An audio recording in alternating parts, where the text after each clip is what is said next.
We might even get destroyed for me saying that. World, we can say it. Liar. If you catch me looking lovingly off to the left, Okay, that's cool. That's great. they need extreme something. That's for sure. Sometimes prison. I feel like we need to prepare better.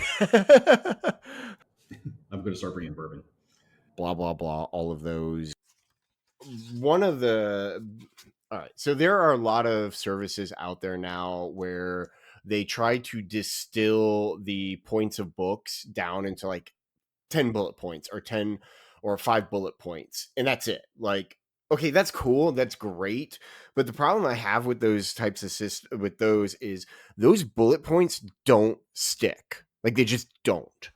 Okay, you can sit there and you can read all of the bullet points that you want, and the lessons from those bullet points aren't really going to stick with you.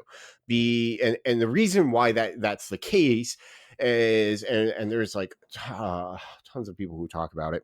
The reason why that's the case is because there is no context around it. And what you need to understand, like what you need is to understand the context behind the bullet point for that bullet point to like sink in and just like, soak into your soul.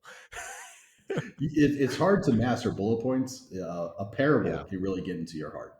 Well, see, and that's exactly what I'm getting at is it's when you buy a book, especially a nonfiction book, you're not buying the book for the bullet points. You're buying the book for the anecdotes, or as you said, the parables.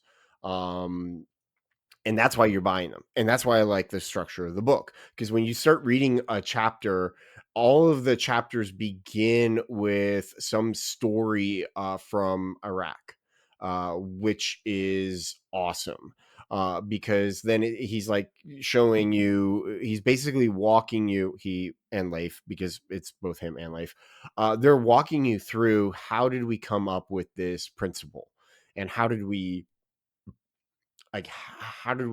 figure it out, and how does it like apply, and how does it work, and then they introduce the principle to you in detail, and then they show you how that applies to business.